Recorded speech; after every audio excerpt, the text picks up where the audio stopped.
Okay, so we are done with caller tune, ringtone now. अब बात आती है कि फ़ोन उठाएगा कौन। अगर आप अपना नंबर दे रहे हो सीवी में, जो कि ऑब्वियस सी बात है, आप अपना नंबर ही दोगे, तो मेक श्योर कि कोई भी अननोन नंबर आ रहा है तो कॉल आप ही पिक करो। आपकी वाइफ, आपके सिबलिंग्स, कोई और कॉल पिक ना करे। ये एक अच्छा इम्प्रेशन नहीं पड़ता है रिक्रूटर्स पे। तो जब भी कोई अननोन नंबर से, एक तो try not to miss out on any unknown number, और अगर आता है कॉल तो मेक श्योर कि आप ही फ़ोन उठाओ। कई बार ऐसा होता है कि रिक्रूटर ही बोलते हैं कि ऐसा करिए, एक alternate number, alternate email ID चाहिए, तो एक और नंबर दे दीजिए। अब वो नंबर मान लीजिए पत्नी जी का दे दिया और पत्नी जी के पास फ़ोन चला गया और उन्होंने बिल्कुल ही इग्नोरेंस दिखाई इस बारे में, या उन्हें ठीक से ब्रीफ नहीं किया गया था, तो आपका कैंडिडेचर न केवल ब्लॉक हो जाएगा बल्कि आपके लिए ये एक नेगेटिव पॉइंट हो जाएगा कि ये क्या कुछ फर्जीवाड़ा सा हो रहा है, यहाँ पे क्या है, आइडेंटिटी किसी की है और फ़ोन कोई और ही उठा रहा है।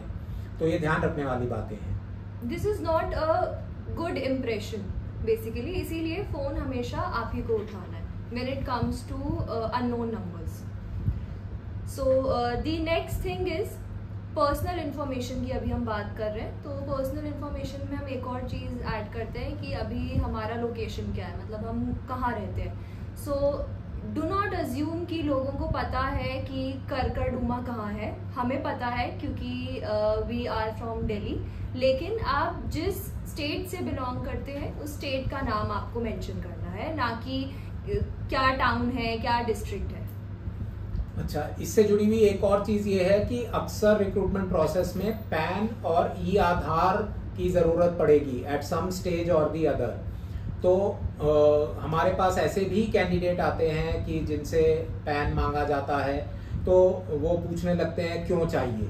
तो सीवी अपलोड करते वक्त अक्सर ये डुप्लिसिटी चेक जो है कि वो सीवी पहले से उस क्लाइंट के पास है या नहीं, पैन फील्ड पे ही ये चेकिंग होती है।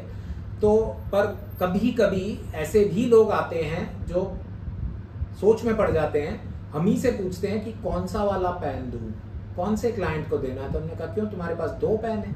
एक तो ऐसा भी मिला था जो मुझसे कह रहा था कि 3 है, आप बताओ कौन सी कंपनी में देना है, वहां पे मैं कौन सा पैन दूंगा तब मैं बताऊंगा। मुझे लगा वल्दियत है पैन में, तो 3 वल्दियत किसी की कैसे हो सकती है। फिर बाद में जाके उलझ जाते हैं ऐसे केस, क्योंकि आधार से एक ही पैन कनेक्टेड होगा, तो बाद में कभी ना कभी ये झूठ पकड़ा जाएगा। तो ये पहले से सॉर्टेड रखें, आपके पास ई आधार और अपना पैन पहले से तैयार रखें इस काम के लिए, जब भी आप हायरिंग के लिए या अपनी जॉब चेंज के लिए इंटरेस्ट शो करें। Okay, so next up we have gender, male female जो भी है आप लिखिए, इसमें ज़्यादा कुछ एक्सप्लेन करने वाली चीज़ है नहीं। देन मैरिटल स्टेटस, अगर आप मैरिड हैं तो आप लिखिए दैट यू आर मैरिड। अगर आप सिंगल हो तो लिखो कि यू आर सिंगल। अगर आप सेपरेटेड हो या जो भी इशू है, स्टेटेड क्लियर, लेकिन मैरिटल स्टेटस होना ज़रूरी है। मैरिटल स्टेटस और जेंडर को लेके आजकल लोग काफ़ी ओपन हो गए हैं। तो जैसे पहले थोड़े से झेंकते थे लोग बताने में, अब वैसा है नहीं। Including a lot of candidates who come up and tell us very upfront, my parents are separated.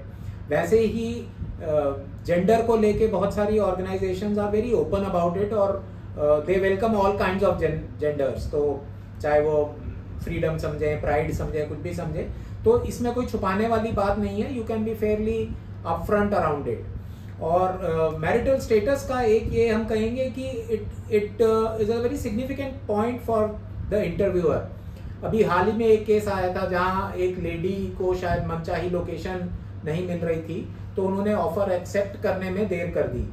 फिर जब वो वाली लोकेशन चली गई तो लौट के आई कि नहीं नहीं मुझे दे दो ये। तो क्लाइंट ने उनको बताया कि भाई अब ये वाली लोकेशन तो अवेलेबल नहीं है, वो किसी और को हमने ऑफर कर दिया, तो उन्होंने एक्सेप्ट कर लिया। अब आपके नजदीक कुछ आएगा तो बताएंगे।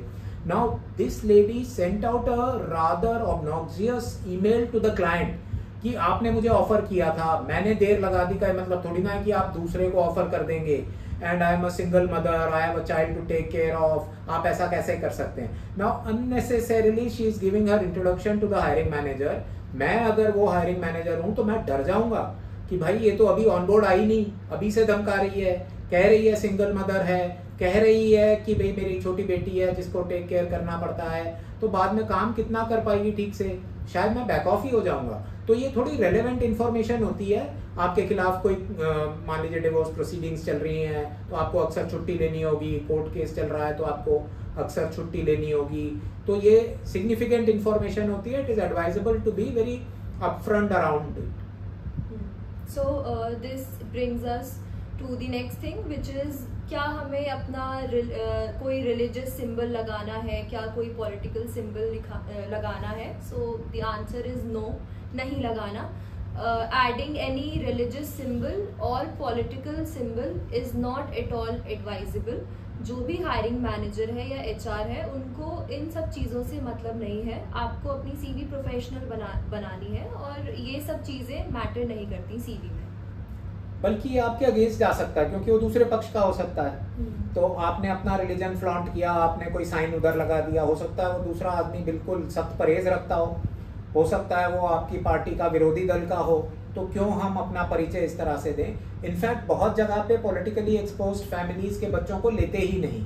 कई जगह पे अनसेड रूल है कि जहाँ पे भी न्यूसेंस वैल्यू हो सकती है उस परिवार की, चाहे because they are politically exposed, या कई जगह पे मीडिया पीपल हैं, कई जगह पे लॉ एनफोर्समेंट वाले लोग हैं, सीनियर गवर्नमेंट ऑफिशियल्स हैं, तो वहाँ वो आपको कहेंगे कुछ नहीं पर आपका कैंडिडेचर ड्रॉप कर देंगे।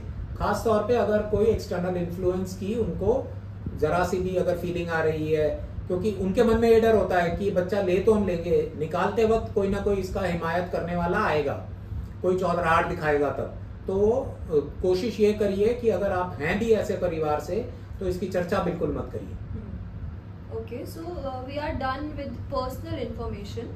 अब हम वर्क एक्सपीरियंस पे आते हैं। It is to be noted that work experience is the most crucial part of the CV.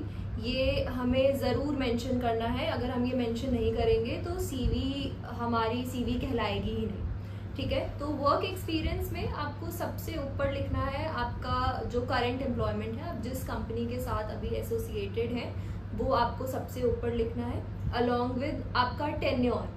अगर मैं इस कंपनी में 1 जनवरी 2022 से काम कर रही हूँ तो मैं लिखूंगी हमारी कंपनी का नाम, suppose ABC, and January 2022 to current, ऐसे हमें लिखना है। एंड देन जो भी मेरी रोल्स एंड रिस्पॉन्सिबिलिटीज हैं यहाँ पे, तो इससे पुरानी वाली जॉब उसके नीचे आएगी, उससे पहले वाली जॉब उसके नीचे आएगी, सबसे पहले वाली जॉब उसके नीचे आएगी। अगर किसी की ये फर्स्ट जॉब है तब ऑब्वियसली ये इररिलेवेंट हो जाता है, पर ये हमें ध्यान में रखना है कि सबसे नई जॉब जो है वो सबसे ऊपर आएगी, सबसे पुरानी जॉब सबसे नीचे आएगी, क्योंकि प्रैक्टिस है ऐसी। तो अब अगर आप ऐसा नहीं करेंगे और आपकी सबसे पुरानी जॉब सबसे ऊपर आएगी तो इंटरव्यूअर के पास इतनी फुर्सत नहीं होती, वो देखेगा अरे ये तो बहुत जूनियर एम्प्लॉई है, वो वहीं से सीवी को उड़ा देगा, तो आपको मिलने का मौका ही नहीं मिलेगा। तो आपको सबसे करंट जॉब सबसे ऊपर रखना है। तो सर हमने ऐसे भी केसेस देखे हैं कि मैं 2021 में काम कर रही थी किसी कंपनी के साथ, लेकिन 2022 में मैंने सोचा कि मुझे अपना बिजनेस स्टार्ट करना है खुद का। तो 2022 टू 2023 मैंने अपना बिजनेस परस्यू करा, but that didn't work well और वो चीज़ मेरे फेवर में काम नहीं की। और 2023 में नाउ आई हैव रियलाइज्ड कि यार मुझे तो फिर से जॉब चाहिए होगी।